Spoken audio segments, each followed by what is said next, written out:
All right, so the Kestrel KST 1000 shot timer is a favorite piece of my kit. I guard this thing with my life. It is a really robust shot timer, much more solid feeling than the other ones you typically see out there that look like they're made out of that cheap Chinese plastic.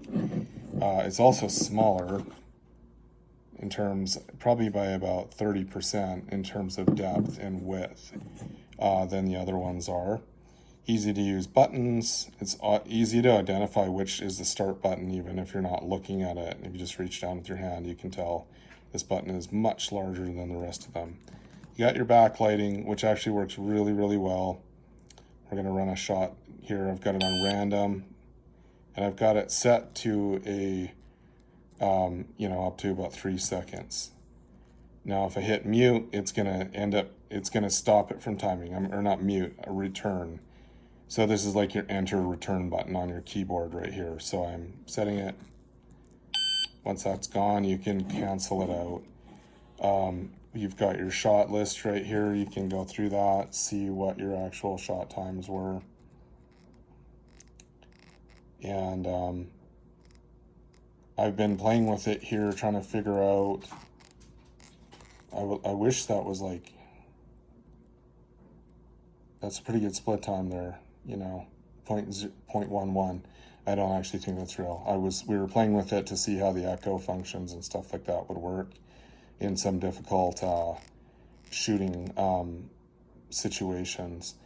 So now you can see like down this string right here, 42, we've got 0.111, 0.22, 0.39.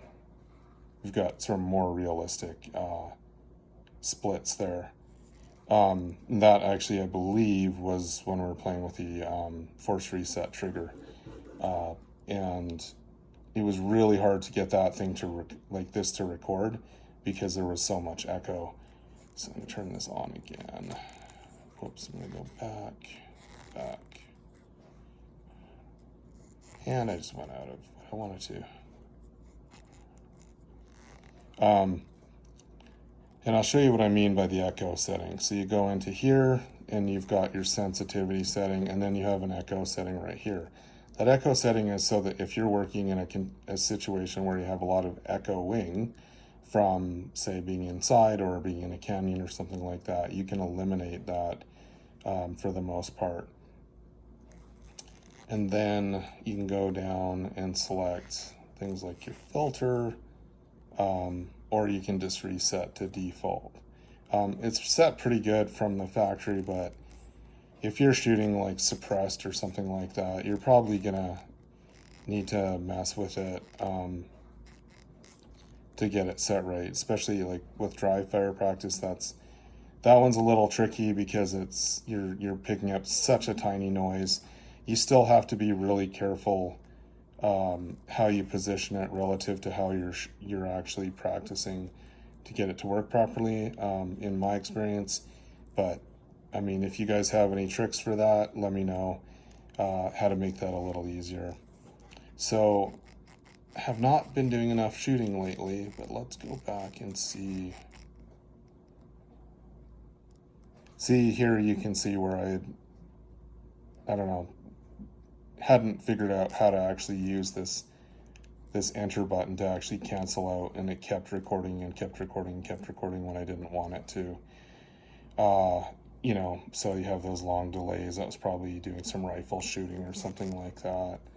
I mean, you can get some really relevant information with this as well too if you're practicing for PRS, or you want to see how hesitant you are from the time you're given a wind call to the time you actually shoot, and so on.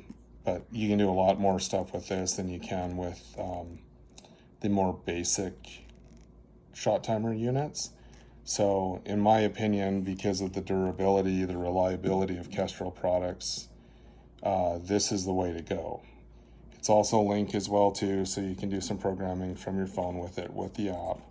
So to me, it's a no-brainer. One and done. Buy once, try once.